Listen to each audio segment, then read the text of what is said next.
cloud. Oh, look at that. My technology is working fantastic. So super excited today. We got Chris Voss from the record company on Building a Refuge. As many of you know, Building a Refuge is a men's mental health organization where we support mental wellness, mental health, and we also support suicide prevention locally here in Indianapolis. And I'm going to call Chris my good friend because I feel like I've known this dude now for a number of years. But Chris, I can't even tell you how grateful, man, we are to have you on this show in my basement. Normally, we shoot these things at our studio here in Noblesville, Indiana, which we're going to personally invite you out to when you come in town on the 25th. But man, I'm so grateful to have you on, dude, and just kind of hang out with you a little bit and talk about not only mental health, but the record company and you personally and where you're from. So yeah, man, tell me, or the audience, anyways. The weird connection here with us anyways in Wisconsin and dairy farms. Well, yeah, we apparently both grew up in farm families, which is great. Yeah, And thanks for having me on. I think this cause is wonderful cause. Anytime we can, as I'm surrounded, I don't know if anybody's going to see my picture here, but I for some odd reason, the light is just shining in. All right. You got a good glow to you. Yeah, I've got a very heavenly glow here. I would say this, positivity is something that is such it's something we work on. It's something that I think finding value in yourself is something we work on. And I just want to set the table right here that as far as the subject, there's nothing that is going to make me squeamish. I have plenty of things to talk about in this and experiences. But as far as the music, we can start there. In my background, I grew up on a dairy farm in Wisconsin, and it was an amazing way to grow up. It got a little more challenging. I mean, I literally grew up, I don't mean to say in the middle of nowhere, but it was very secluded, very remote. Until I was 16, there was no such thing as like going to your neighbor buddy's house. That didn't exist. So you learned how to be a fan. It was good training for being in a band, for one thing, because there are a lot of parallels. My dad still farms the land. Both my brothers do. It's been in the family since 1847 in Wisconsin. That's amazing. They got there 2 years before Wisconsin was a state. They formed this farm, and yeah, it's crazy. And it's crazy. See this dude back here, man? Yeah. That's my grandpa, Milton Leum. You can see him with an old Gibson banjo in his hand. Oh, yeah, right? I see the banjo, yeah. Yeah. And he farmed, man. He farmed for over 60 years on his land in Wisconsin. And that's why it's just cool it's cool to talk about that. Like we were talking before, man, like growing up on farms up there, it just, I don't know, man, it seeds something in you, I think, that's a little different than some folks get. And it's cool because I think we're willing to share that, right? Yeah, man. Well, I'll tell you how it affected where it carries over to my music is that you were talking earlier about working hard.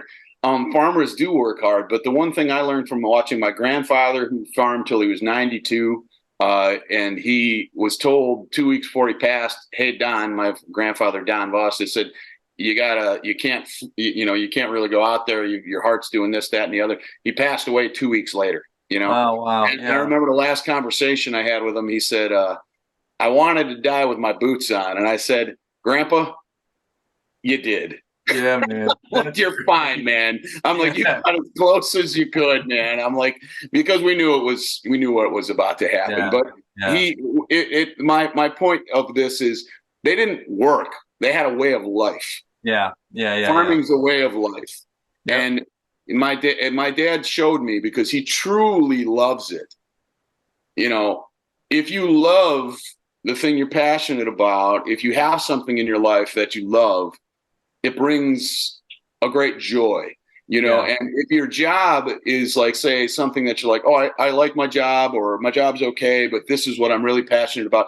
There's so much energy that comes into your life from having those passions. And music is a way of life if you do it professionally, if you seek to do it professionally.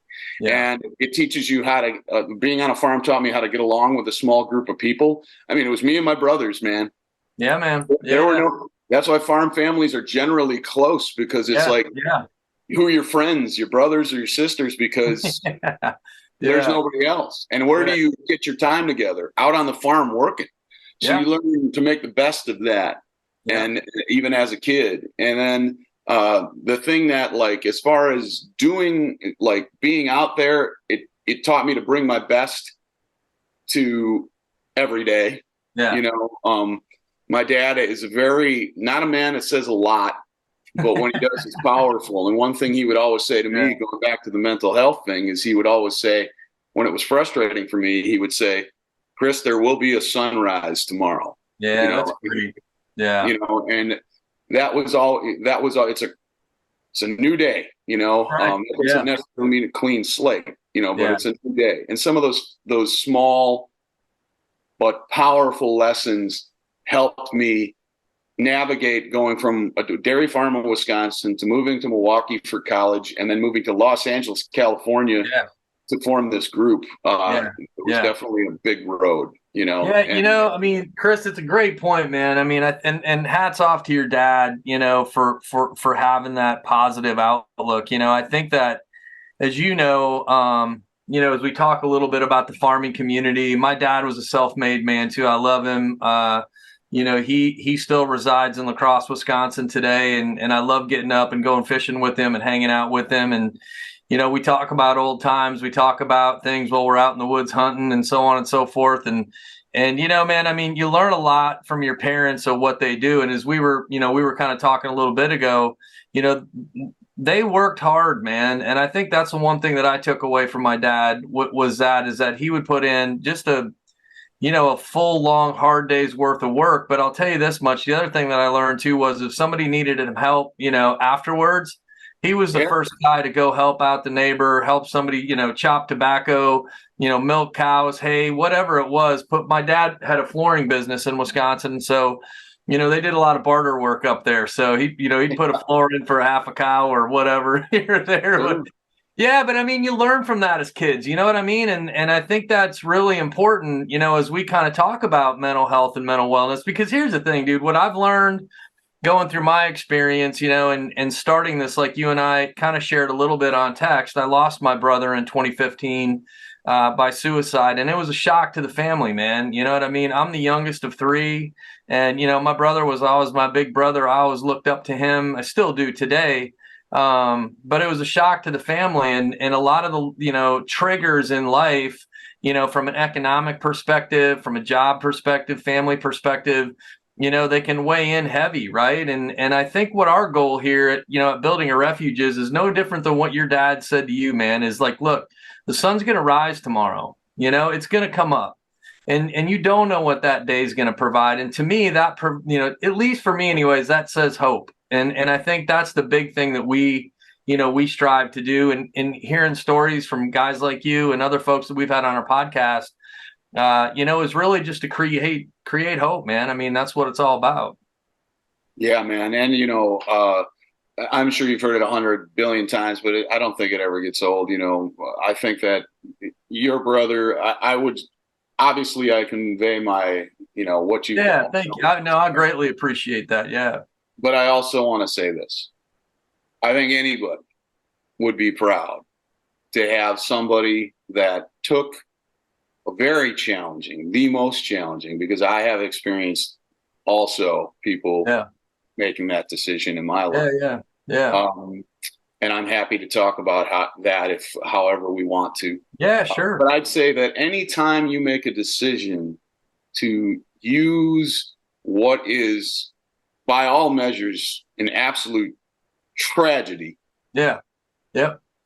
To grow out of that bullshit. Yep.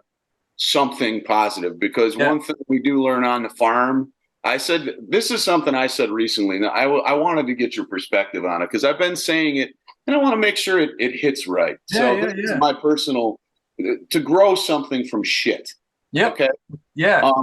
What I'm saying is, my friend and I were having a very, very deep conversation about not a suicide, but we were having a conversation about something similar. He was going through a really challenging situation with his partner, there was possible divorce situation going on, and they were talking about the word healing.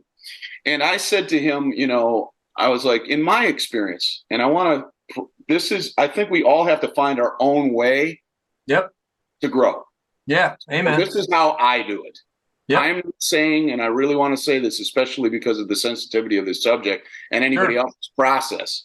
I'm not suggesting anything here. This is how I look at it. If it helps you, great. If it doesn't, be like, fuck off. Man, I got you. I'm down with it. Okay. So here we go. My friend was like, I'm starting to heal. Now, I think words are very powerful in framing how our bodies and spirits, words are here to communicate, but you're also communicating with yourself. So like, for instance, years ago, I gave up on the word bad, like saying, I didn't find it useful. It's like, you know, it's hard, it's bad. I'd rather go, it's challenging. It's a difficult challenge. You know, so if something in my life happens that is very fair to call bad, and maybe at the beginning, it definitely is bad, but getting through it is a challenge. Some people might use the word healing. I'm healing. And I said to him, I'm like, I gave up on the word healing, and I've retired it. Didn't give up on it. I've moved to another word. And here's how I see it, friend. When something happens, so healing is the closing over. If I've got a cut here and it closes over. Yep. Okay, I've got this scar. Okay. We've gone back inside. I like the idea of things opening. What created that healing? Yeah. Bullshit. A bullshit situation. Shit. Yeah. What does shit do, though? Take it, put it in the dirt, and put a seed of intention right in the middle of it. Exactly right. Yeah. And watch it grow. It's amazing. Growing. Yeah. Grow. Yeah. You have an opportunity to grow, and nobody's saying it's an easy opportunity or a welcome opportunity. It's certainly not a freaking welcome opportunity. Yeah. Right. But it's there, and it's what you're doing here.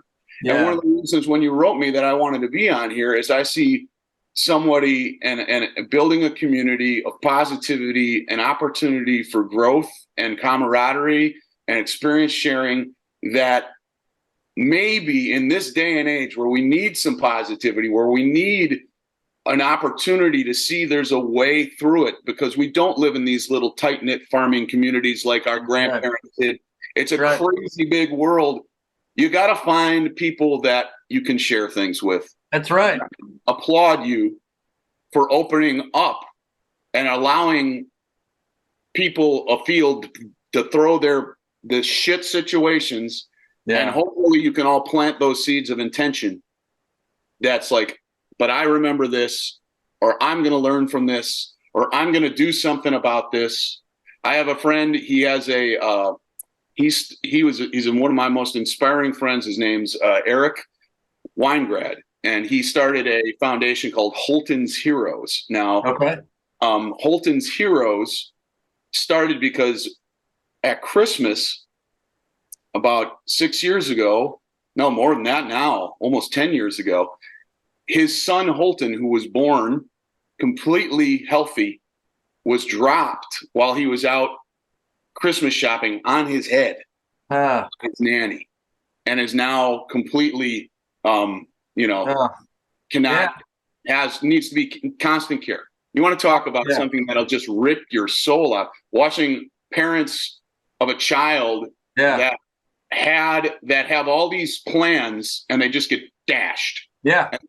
But then the child, you have to re-see the child and love the child and find a way to support the child. The Holton's Heroes, I want to say this again, it's a wonderful organization, independently run by two parents who have helped hundreds of kids with traumatic brain injuries. Chris, are they based in Wisconsin, or are they out west? They're based in Los Angeles. Okay, and right on. What I'm saying is, what my friend Eric and Angela did is they took an absolute heaping, steaming pile of shit, and they have helped hundreds of families. Yeah. And that's why I applaud you, and I applaud anyone listening here who's seeking that place to find a little hope. And I Man, hope that listen, this conversation can help a little. I love that. It's a great story, man. I love it's so personal to you. I can feel that, I mean, and that's one of the big reasons that we started this. So, as I said in my text, you'll have to go out to our website, www.buildingarefuge.org. All of our podcasts are on there. You can hear all the stories. And man, dude, I love the way that you frame this up as, I can relate to it right again because of the whole farming and understanding this. But, you're exactly right, dude. I mean, life grows through shit. I have a great friend of mine. His name is Clark Crosser. He's the gentleman that owns LDR Studios that does our podcast here in Noblesville.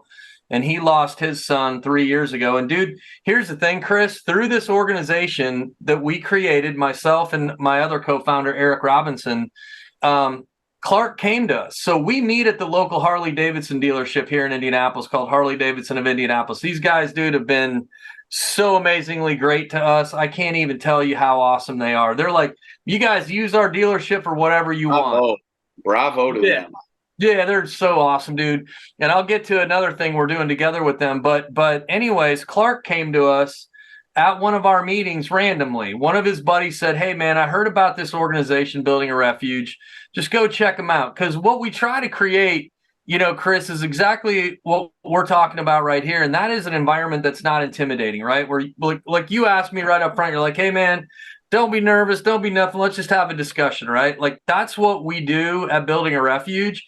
And here's the thing. If somebody doesn't want to come and they don't want to share, just come and hang out with us. You don't have to do anything. Just come have some good food. Like October 21st, we're doing a chili cook-off.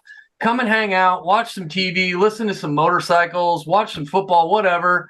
Just come and hang with us, And that's what we try. That's what we try to create here. But I say all this because, that story and those parents, going through what they going through, both mom and dad, right? And the family around them go through.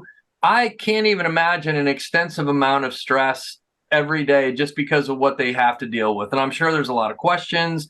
I'm sure there's just like, why did this happen? All those things, right? But having a community of people around you that have walked through the shit and have seen the sunflowers grow or have seen the yield grow from it, man, that's what gives people hope, dude. I mean, that's what gives people hope, And I think that's all beautiful. It's nobody wants this to be necessary. Right. Nobody wants it. Nobody wants it. Yeah. But it's life. Yeah. Life can mess you up and mess up your plans. Yeah. And I think it's being, like you said, what I hear in what you're saying is you're creating an area, a platform where people can be in any stage of their process. That's right. If you're a person who's like, my brother killed himself 20 years ago, and you've it's in your life now, you've learned how to live with it. You've learned how to make the most out of his memory. You're like, say that's your experience. That person can be there next to somebody who's got a completely different situation, maybe fresher, maybe never dealt with it, maybe just, and know that, hey man, you can be here. And it's not about, it sounds to me like what you're saying is we're trying to shine some light. If you want to have whatever your experience is, if you need to have a good conversation about it or whatever you can, if you just want to have a laugh, man, you can still laugh, man. And I think that's really hard. That's one of the hardest challenges because I've lost a few friends to suicide. Yeah. And in the artistic community, I've lost my friends to cancer, to suicide. Just like everybody listening, drug abuse. Yeah, man. I mean, in the music industry, dude, it's Chris. We had a guy on recently, and you got to go check this podcast out. His name's Patrick Stone. He's a lead singer for a band called Butterside out of Los Angeles, and this guy, man, the fact that this dude is alive it's a work of God. I mean, it's crazy. And so you talk about going through the shit and you talk about planting a seed and you talk about like where he's at today. Like I asked him, I said, Patrick, I said, if this guy today were to go back and talked to 19-year-old Patrick when you were just in the world of shit and said, hey, man, by the time you hit 40 years old, this is what's going to happen to you. He's like, no fucking way, man. He's like, I didn't even think I was going to live to be 30. Right. And it's amazing because, and I love like the fact that, and this is what's so cool about having these kind of, you know, stories and having you on and talk about this, man, because it's the proven fact that, man, everybody in life will run into a challenge. You said it best. It's not bad, right? Everybody's going to run into a life challenge at some point in time. And what we it is bad, but it's a challenge. It's a challenge. In the end, once you have that freaking thing to swallow, when it becomes your decision, you've got a choice to frame it. This is the way I do it. Yeah. Okay. Yeah. No, I hear you. I just want to make sure it's like, it is fucking bad. Yeah. It is fucking bad, man. It's really bad. It's terrible. Yeah. It's horrible. It's a tragedy. But at some point, when you've got your grief and you see the scope of it, maybe you don't. Yeah. There's a challenge. I decided that it was much healthier for me to see it as, I'm putting one foot in front of the other. I'm putting a seed in this shit, and I'm going to tend to it. Yeah. I'm going to water it. I'm going to keep the weeds off it, whether I accidentally planted the weeds there or not. And I'm going to learn from growth. Yeah. You know? I'm going to grow. Yeah. Because what are you going to do? Chris, you know, one of the things that we always, and you said this a minute ago, and I appreciate you saying it, you know, one of the things that we strive to focus on in messages is we don't have a pain scale at Building a Refuge. That's amazing. That's no pain scale, man. Like what you've been through in life it's yours, right? Just like you said, this is how I do it. What I've been through in life, yeah, dude, it sucks, man. Like I can tell you this, what's crazy is, Chris, if somebody would have told me, you know, 8 years ago, the year before my brother took his life, that, hey, in 8 years from now, you're going to lose your brother and your stepsister to suicide. Mm. You know what I mean? Like my wife and I, man, I'm blessed, dude. I've been married for 30 years to the most amazing woman. You can probably see her picture back there on my picture frame anyways. But I'm just grateful, man. She's sitting on an old 30, I think it's a 38 or a 40 flatbed Ford, man, on my grandpa's farm. I think he's badass. But man, I mean, we went out to dinner Monday night. It was our anniversary. And we were just talking about like everything that we've been through, right? But it's like you have hope because, you know, as shitty as the night was when I found out my brother took his life, as shitty as the day was when I found out my stepsister took her life, man,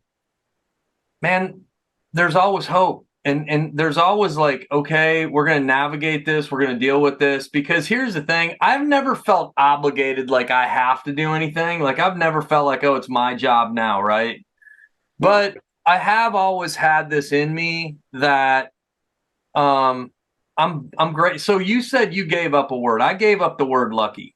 All right. Like I gave up the word a while ago. Like, man, I'm a lucky guy. I'm a lucky guy. Right. I've replaced that with blessed. And I am a blessed dude. However, I'm not, you know, people can believe in what they believe in. That's cool, whatever, Absolutely. Right? But I'm a blessed guy and I'm a grateful guy. And when I keep those two things in front of me, man, it just makes the world a different place. And is it going to get easier? Nope. You're going to still get a fucking shit sandwich served to you at some point in time. It's going to happen. It's just going to happen. And it's not that I'm a pessimist, right? I look at myself as an optimist, right? That's the way I really look at it. But man, I just think it's cool that, you know, having perspective like this of so many different people, you know, and you, man, I mean, having you on here it's crazy because like I said, we saw you at Hangout, the band. We love the band, man. We saw you guys back in 2016. You know, we heard you for the first time on WTTS here in Indianapolis. And it's like, I've been around music my whole life, dude, and I love music. I love playing guitar. I got, I don't know how many of them sitting around here, but that's my therapy, dude. Like, that's what I do. And you do it amazing. You guys, the three of you guys do it amazing. And I tell people, like, October 25th, dude, I'm probably your biggest promoter here in the city right now, man, because I'm like, get your ass out to the Vogue. For one, it's a really cool place. You're going to love this place. And but come and see you guys, man, because y'all do put on just a great show. It's a fun night. Like, here's the thing, Chris. I grew up in the 80s, man, right? Rock and roll 80s. You know what I'm saying? Yeah. And when we went to Van Halen, we went to see Poison, we went to see Kiss, we went to see all these rock and roll bands. Dude, it was a party. It was fun. It was supposed to be a fun night out, right? It's supposed to be fun, dude. Like, oh yeah, dude, have some fun, you know? Yeah. And I loved it. Like, I was thinking about this yesterday when I was thinking through this, you know, through when I have the time. But when you guys were down at the Hangout Music Festival, man, you came out and there wasn't a huge crowd, right? There wasn't like a bunch of people there.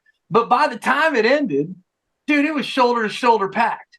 And it was just fucking kick ass. And the best part of it is like, you were so humble. And I love you for this because you're like, hey, you know, I want to thank Hangout. We got put on this deal at the last minute. I really appreciate, you know, them putting us on here and playing in front of all you guys and shit like that. But then you're like, but look, we're a fucking rock and roll band. And I was just like, I was like, yes, like that's the best thing ever, man. Because it's like, let's have some fun. You know what I mean? And so music is fun, Chris. And it is. And you guys fertilizes fun. Facilitates growth. Yeah. But here's the other thing. And I'd love for you just to maybe dive into this a little bit because I want to be respectful of time too. But I know your road in music hasn't been an easy one either, man. You started out in Milwaukee. You know, I've done a little research on you, obviously, and you know you were in local bands there, and then you made the jump out to LA. You formed the record company back in 2011. I mean, y'all haven't, you know, I know that's a challenging road as well, man, because I've been around it enough. I've tasted it enough in my lifetime to know that that's just not all sunshine and rainbows at times. No. Well, you make a choice to do something with your life, and you have to realize that choice has all sorts of different possibilities. One thing I've said about music is, and I think anybody who maybe owns a small business, it might not be the sexiest thing to frame it this way, but it's the freaking truth, man. You know, a band is a musical entity, but that musical entity pays the rent for the people within that group and the people that are around. So you are a business. You're a small business owner. You're an independent contractor. And, you know, a lot of times forming a small business, and I know this because my dad's farm and just a lot of other friends that I have a lot of people around me that do these kinds of things. You're running with intention towards your goal. But the way I say about music is you have to push with as best you can at critical moments. You have to be willing to push every chip to the center of the table, knowing full well that you might lose it all. But that's what it takes. Yeah. Amen. You have to make a decision that scares you. You have to make a decision that when I moved to LA, I was 31 years old. I was like, by the standards of music up till that point was already a dinosaur. You know, like if you haven't made it in your 20s, and I moved here with nothing. Like I had one friend in town that did some booking, and he was what I clung to with everything I had. And it took time, but I stuck out like a sore thumb, and it ended up working out. But I always say that, you know, when our first record dropped, we kind of came out of nowhere as this group, but the three of us are all the same exact age, has been through the same stuff. I said to them, when I got here, they're like, hey man, LA's tough. Playing a gig in LA is tough. I'm like, playing a gig in LA is tough? I'm like, go to Green Bay, Wisconsin. Play 3 sets of music on a Friday night in front of a bunch of people that just wish that their Friday night was going to be cool. And like, I always was one, I never played, like, I don't have any problems with cover bands. I just was like, I'm going to do my own music. I'm going to live and, buy my own stuff. Yeah. Good for you, man. And I mean, I can't tell you how many Friday nights I probably ruined of people where you just like, you've been playing for 2 hours and all you hear is, bird, you know, you're like, we have some friends of ours here in Indy, man, and a young man by the name of Tommy Baldwin and another gal by the name of Sadie Johnson, and And these two kids, man, they're just talented as hell, Chris. Like I mean, and they're rooted in the blues. Like I told Sadie played one of our events. We just do, and just to talk about it for a little bit, anyways. But Sadie played one of our events locally here at the VFW. So I have a really good friend of mine that is a national director for the VA, and he works on the benefits side. And so we have a VA side or a veteran side of our Building a Refuge nonprofit that we support and help veterans, not only with mental health, but also in awareness around suicide. And I can't tell you, man, first and foremost, we always say this: thank you to all of our veterans for what they've done for us, because I wouldn't be here today doing what I'm doing, and you wouldn't be doing what you're doing if it wasn't for them, right? So anyways, first responders, Yeah, first responders. I mean, policemen. All. I mean, man, listen. I mean, we're grateful. But anyhow, we do a fundraiser at the local VFW here in Carmel, Indiana, and Sadie was playing with us last weekend, and I just am amazed by her, man. I told her, I was like, Sadie, I'm like, where you find your roots, man, at 25 years old? Because this girl, man, has dug back into the Bible of blues and just rock and roll. And the girl can just shred a guitar like I've never heard. And she's got a voice like Etta James, dude. I mean, it's just mind blowing. I'm like, what? I tell her every time I see her, I'm like, if I hit the lottery tomorrow, taking your ass on the road, man, like tomorrow, So, but no, I think it's really send me your stuff, man. Yeah. You know how to get hold of me. Send me your stuff. I want to hear it. Yeah. I will for sure, dude. It's funny you say that, because I don't know who's opening for you guys while you're here in Indianapolis. I actually reached back out to Benton. I was like, hey, do you book this or does the Vogue book this? And so we'll find out, man. Maybe we can get them to play in front of you guys on the 25th. That'd be pretty badass. But, man, it's important. Chris, I was mentioning a little bit earlier, we host a couple events across the year. We do monthly meetings at that Harley Davidson dealership I was telling you about, and then we do podcasts, but we do a couple of bookend events every year. One is called the Rock and Ride for Hope, and that happens in May of every year, because May is Mental Health Awareness Month. And this is pretty cool. So this year we're trying to build this thing. We're really wanting to do it as a 2-day music festival. And so, I just share that with you because, man, it's great. I think music brings people together, right? Harley Davidson sits on I don't know. They probably sit on at least 10 acres of land, and they're like, do whatever you want. Right. So we're like, okay, do whatever we want. We'll build it and they will come. Right. So we're super excited about that. And then we also do the event at the VFW, to support our veterans. But, man, here's the thing. We do all this because there's something inside of me. Obviously I've had a life experience, right, with this, but we do this because we care. You know what I mean? We do this because we care about people. We care about, families out there, men and women out there that we know that go through this every day. And it's important. And, at the end of the day, man, we do laugh. Clark, who I was mentioning a little bit earlier, who owns LDR Studios, man, he's like, life is a tragedy filled with joy. That was his comment on his story and his podcast. And I love it because it's the truth, man. I mean, life does feel like a tragedy at times, but it's filled with joy because you just get blown away and humbled and just knocked down to your knees, man, that you just go, all right, man, I'm good. I'm keeping on rolling. Like, I can tell you this much, dude. I would have never expected that I would be able to get to have this interview with you, man. And I know you're a normal dude. I get it, right?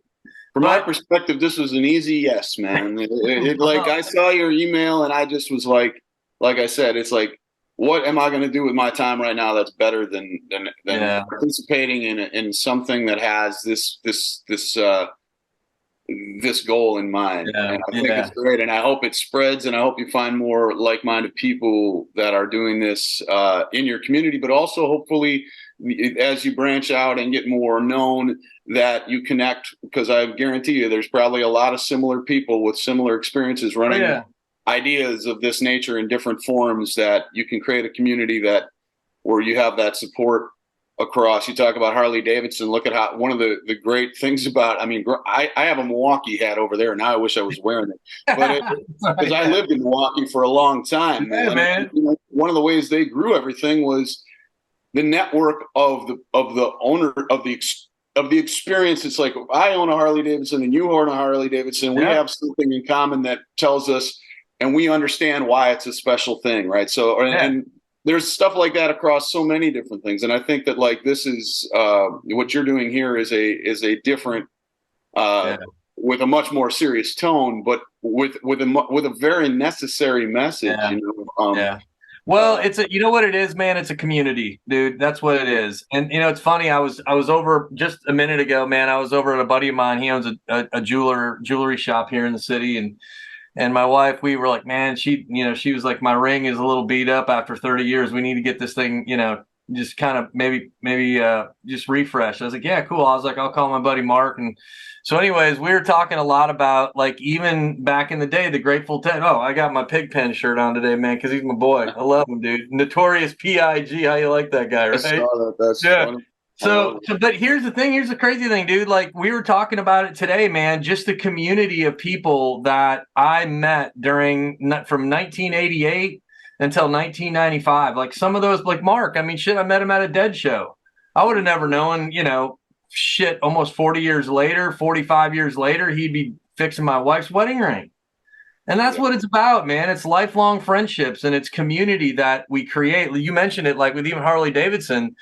I'm a part of the local hog chapter here in Indianapolis, man. And it's a community, you know what I mean? You come to these events and that's the thing that we've just tried to create with building a refuge. Like, look, we're not the fixers, man.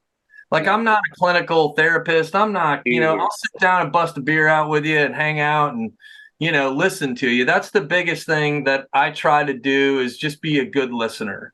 And you know what I mean? Because that's what helps somebody, I think, at least get shit off their chest is if you can listen to them and ask good questions. You know what I mean? Like ask questions like, how did that happen? Or how do you feel about that? Or how did this, like those things that show that you care about them, you know what I mean?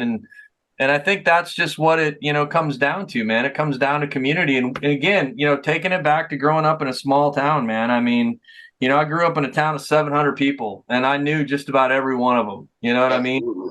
And whether it was Memorial Day or the 4th of July or somebody's birthday or a funeral or a wedding or whatever, everybody came to the village hall, man. You know what I mean? Like that's where we were hanging out and celebrating, so it's pretty neat shit, pretty neat stuff. So, hey, I gotta ask you, man, the new album is kick ass, dude. I love it. So I love the song Roll With It. I think that is just it's like a song that I could play every time before every interview we do as it relates to even this topic, man. And I love the motto of just rolling with it because you know what? Sometimes in life, dude, you just got to roll with it. But that's right, dude. Yeah. So really, really cool album, man. I don't know if you want to share anything about it, of how you guys, kind of laid down those tracks and, we, it's a microcosm of the bigger conversation we're having here.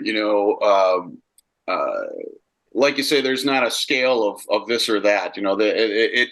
This was our experience. And I talked about like I pushing all your chips to the middle of the table. I think I said that earlier.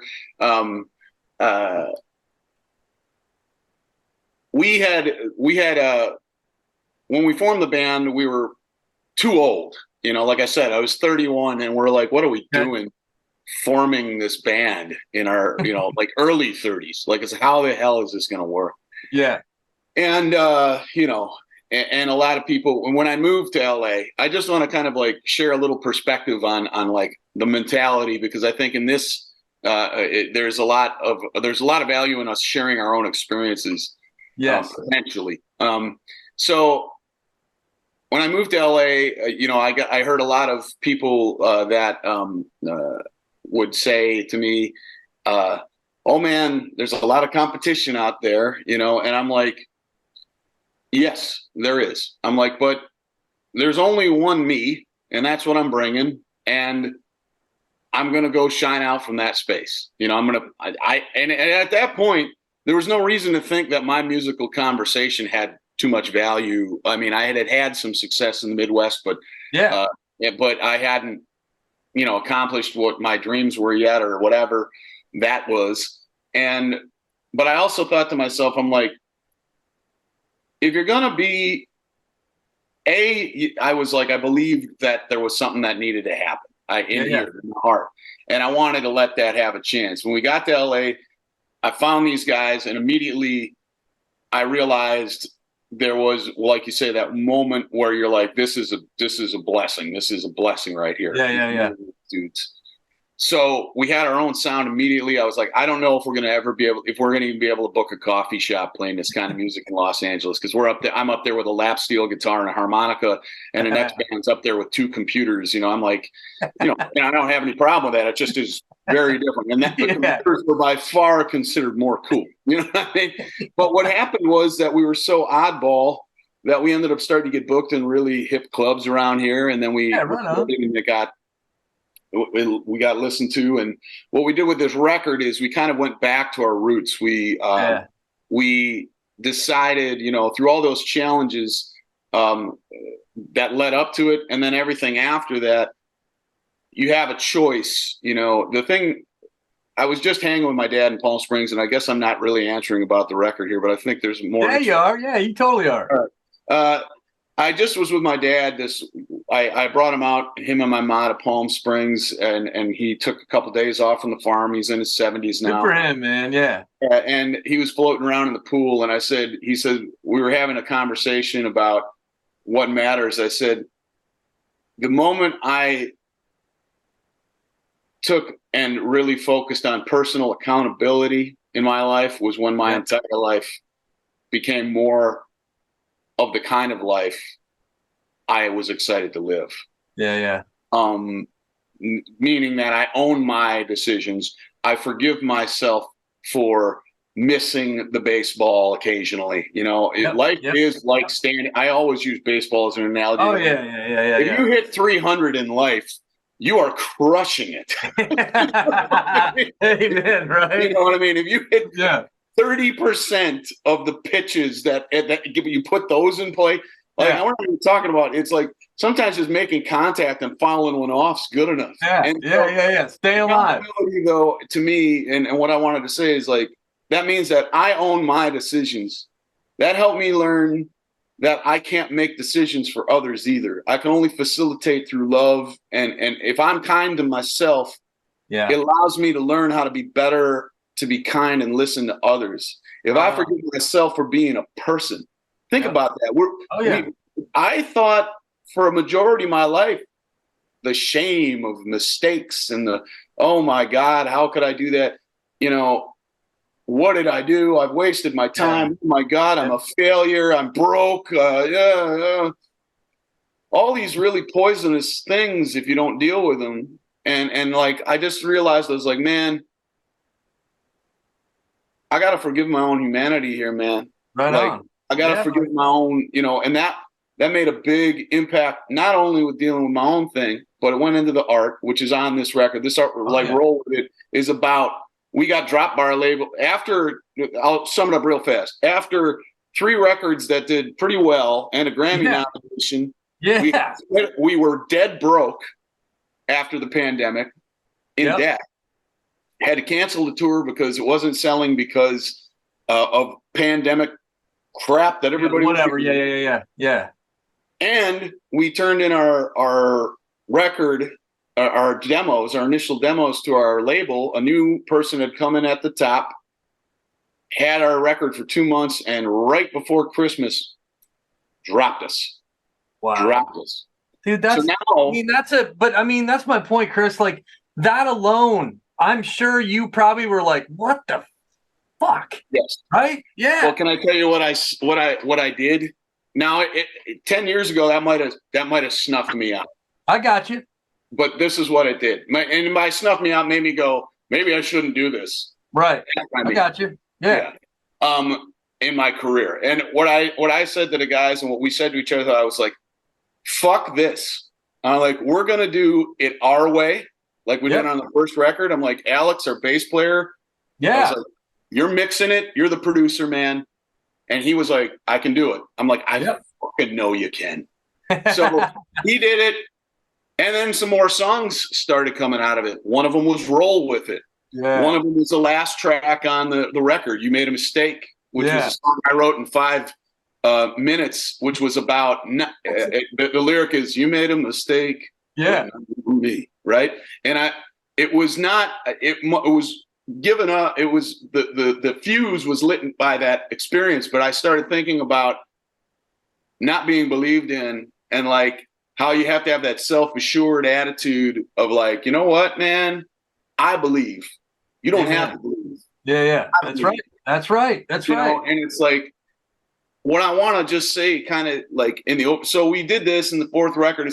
I'm very proud of it. You know, we got signed again, ladies and gentlemen, and we went right up the chart on our new label to number 4, and we're right in there next to the Foo Fighters and Lana Del Rey and Beck. Awesome. And we're this little rock and roll band. I mean, we don't play stadium with a big ass sound. I'm telling you what, for 3 dudes, it's a big ass sound, man. And I would tell the audience, if when you're listening, if you've never seen this dude play the lap steel, come see him play it, because that dude will just shred it, man. We do one thing on the record, and then we'll do another thing live, and that's intentional. It's like, you know, the record is meant to be the songs. We're thinking like kind of like Rolling Stones kind of vibe. You know, it's like, let's make these songs tight, like really honest and raw, and you know. But so it all came from that. But one thing I wanted to say is, at that moment, we made a decision, and I made a decision in my heart, and it was, I'm going to believe that my experience has value. Oh yeah. Because it does. Yes, it does. And you have to write with vulnerability. Yeah, you have to be vulnerable. And what I think is so great about like building a refuge is there's a space here to not only, like you say, you don't have a measure for pain, but it also sounds like you're not creating like a dialogue for vulnerability. It's like, you ain't ready to talk. It doesn't sound like you're like, come on in, we got something to talk about. It's like, be here. And that's huge, you know. And one thing I'll say that I learned, take it for what it's worth, folks, but I think when you do the math, and I'm going to keep it real simple because I don't want to fix any meaning to it. Yep. The only decision you control is your own. Yep, that's right. That is. And that is it. That's right. And that helped me make decisions that are better for myself. Yeah. It's also helped me heal. I mean, I had my a dear friend of mine pass away last year by his own decision. Yeah. I've had a couple of people do this, you know. And then I've had one of my dearest friends, Josh Tovar, got brain cancer. Was one of my best, like to forever, like this. Yeah. Just he moved to Nashville. I moved to LA. I made it. He was twice as talented as me as a guitar player. And he got brain cancer and passed away. Why did that happen? Yeah. Well, I can't fucking say why. Yeah, you can't say why, man. Yeah. It's shit. And do you want to know how I got to I grew something out of it. I was like, this man threw all this knowledge at me. He would be so pissed at me. Yeah. Moping around. Yep. He'd be like, get it. He's like, you want to do something? Get your guitar on, learn how to play better. Yeah. Right. I mean, that's exactly. Those are what I mean when I say make decisions with lead with love has helped me. I'm not saying how to do it. I think as adults, we have to find our own language within our heart. We speak our own language to ourselves. And what I want to say is, like, from the record, whenever I've made the decision to bravely be vulnerable, whenever I've made the decision to forgive myself of my shortcomings, what I felt I could have done, what could I have said, what could I have fucking done different? Yeah. But in the end, I can't own someone else's inner heart language. All I can do is love them. Yeah. Now and as I did then, and learn something about something. And and one thing's for damn sure, like you said, we live here in a finite amount of time. The best thing we can do is facilitate love, kindness, community, and hope that through our efforts in some small way, that message we help facilitate some growth that maybe will last to another person if we're not here. Man, it's crazy, dude. Like both of us, like you're sitting there, you're like, hey man, this light's a little funky on me today. And you can see this little light. I got a window up here that kind of shines down on me, you know what I mean? But man, it just reminds me, it's like if we can give a little bit of light to somebody through our own life experience, and I'm good with that. Because here's what I trust in, Chris. I trust in that little bit of light will give somebody that next day that you talked about a little while ago, you know, that you mentioned that your dad said, like, hey, sun's going to come up tomorrow, bro. Amen. And if we can give that, dude, man, it gives me goosebumps to even say it. I'm grateful for that. You know what I mean? Like, I'm so grateful for that. We have a song on the record that's called "I Found Heaven in My Darkest Days." Oh yeah, I know that. I know that song. There's a line and it says, "I had too many cloudy days because I made too many mistakes. Yep. Stumbled into my oasis now, and my heart no longer aches." Is a lyric. Yeah. And what I wanted to say is, I just want to be. I've never said this, never, in public. I had some really dark years. I mean, when sinking to the bottom, I've said to my dad, I still have some beers. Now, there was a time, though, I said to my dad just this weekend, I said, there's a time when you've got that bottle, and this is my experience. I'm like, you got to ask yourself, is this fun or am I running from something? Yeah, man. And there was a lot of years where the decisions I was making with my life made me feel like I had no value. Like I had fucked up all my potential. You know, as the years piled up and the bank account got less and less, and band members are leaving, I'm out in the middle of nowhere teaching guitar students. And I'm like, I had good grades and went to college, and I'm like, I am squandering my life. I'm squandering it. So what was my solution? I'd go down to the corner tavern and I'd get a double Captain and Coke in a pint glass, and I'd drink 3 of them, and I'd go home and I'd pass out. Yeah. And I thought, I was like, I'm fine. But at night you'd go home and you'd have that moment. I'd have that moment where I'd sit there and I'd just be like this, where you have that, like, you know what's crazy too, man? And here's the thing with that, Chris. In that moment, at that time when you're sitting there, maybe this is because I understand you. You kind of liked it. You know what I mean? Like that's what the mind does to you. Like, I loved being angry with myself. I loved it. But it's crazy. I didn't love it. But I was addicted to it. It was easier to be like, you stupid idiot. This is me talking to myself. It's like, you idiot. You moron. What the hell's wrong with you, man? You had a chance, man. You blew it. Yeah. And then there was a point where it just started to click, where it was like, maybe it was survival, but I made a decision to be like, man, get your ass up, you crybaby. Now, this is the way I talk to myself.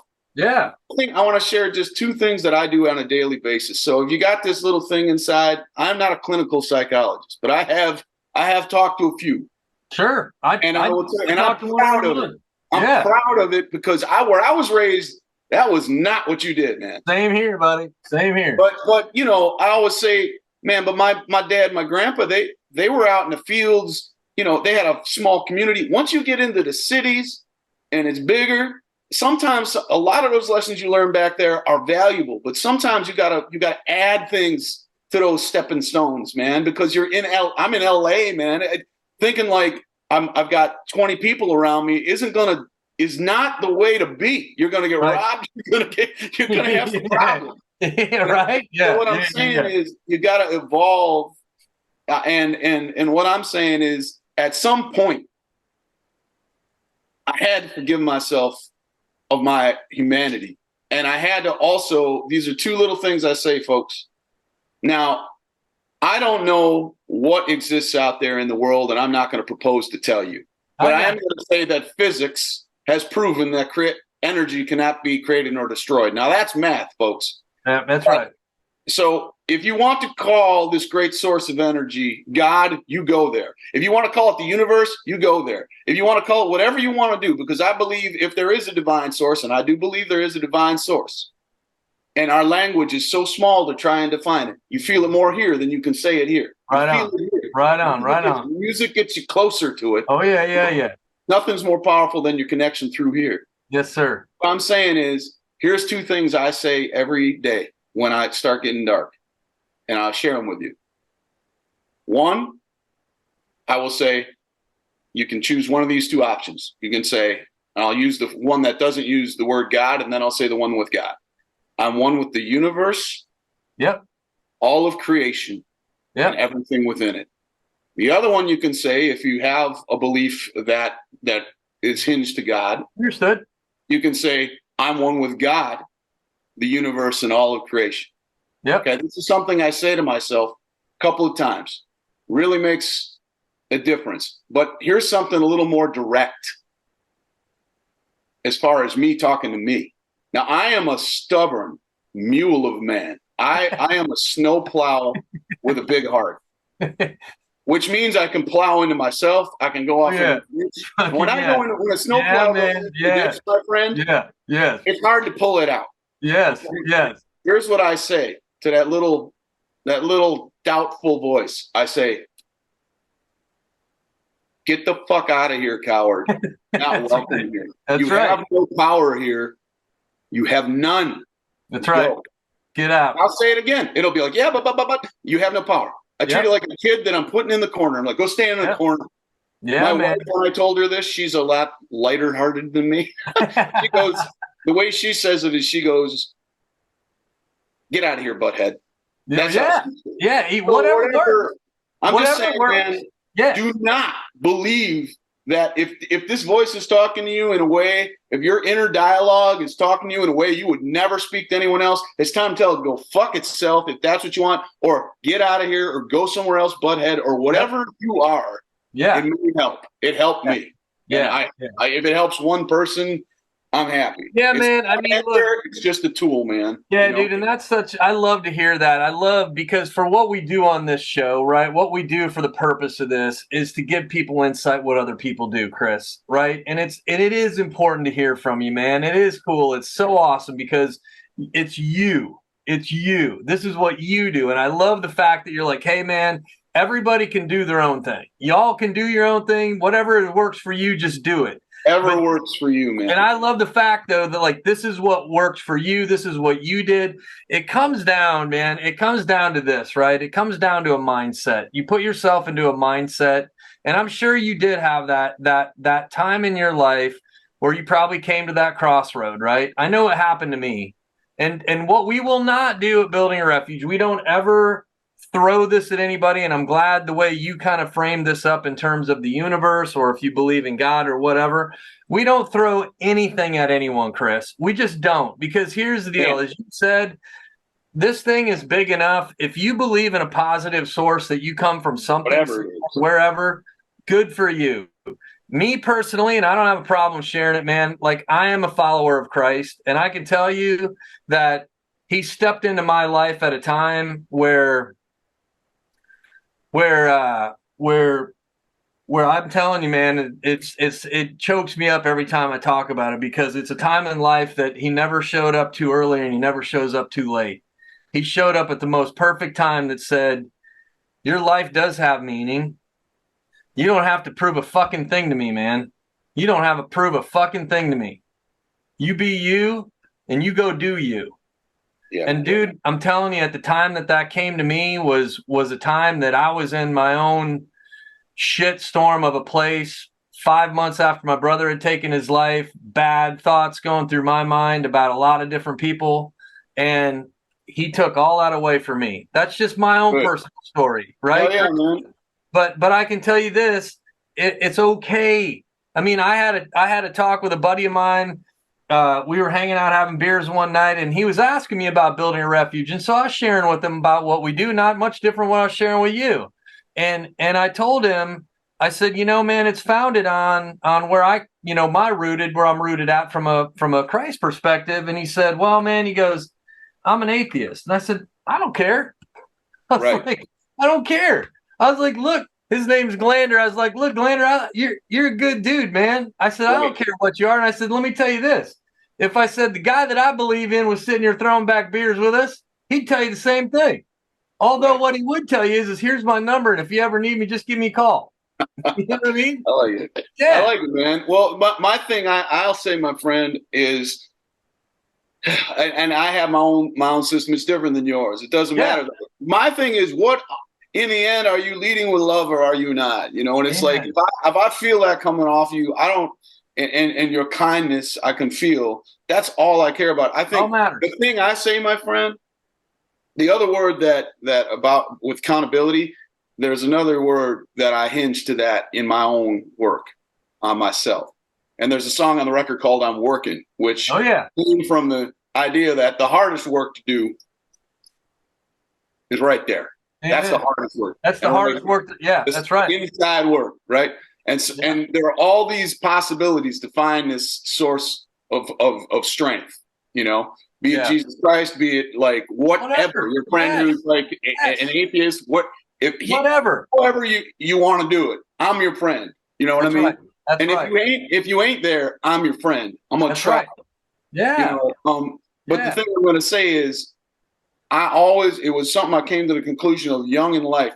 I thought about the entire universe, like just picture this. The universe expanding all the way to the greatest unknowns beyond our comprehension and back. And then there's this little space between my ears, which is bigger. Maybe I should have some humility in the face of that and realize that my little story in here fits this space perfectly. Yep. There's a hell of a lot more knowledge out there. That's right. So maybe I should listen and be open.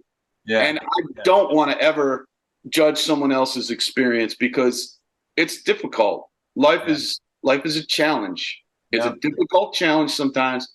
But man, I believe in what you're doing here. And the beauty of building a refuge is you're not building a refuge.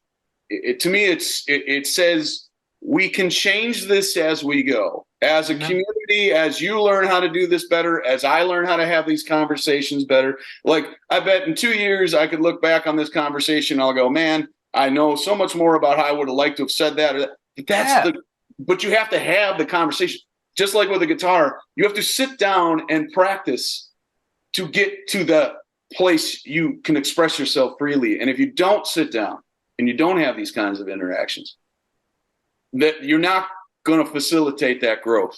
And that's the big thing I'm going to walk out of here with. And I'm very inspired from this conversation. I hope it's been a good conversation for you. And Chris, that means a lot to me, man. Like it means a lot to me personally. And I know the guys that will end up seeing this, because like I said, I'll give you the personal invite, man. If you still have time when you're here on the 25th, dude, let me know, because here's the deal. I'll come grab you. I'll get you to where you need to be. I promise you won't be late. I promise you all that stuff, man, because I'd love to introduce you to the rest of the team and the band. If the band's willing to come out and see it, man, like these dudes have such a cool environment. There's a full out, music studio there. There's instruments. There's the podcast room. There's just a room to hang out with. There's an artist in there.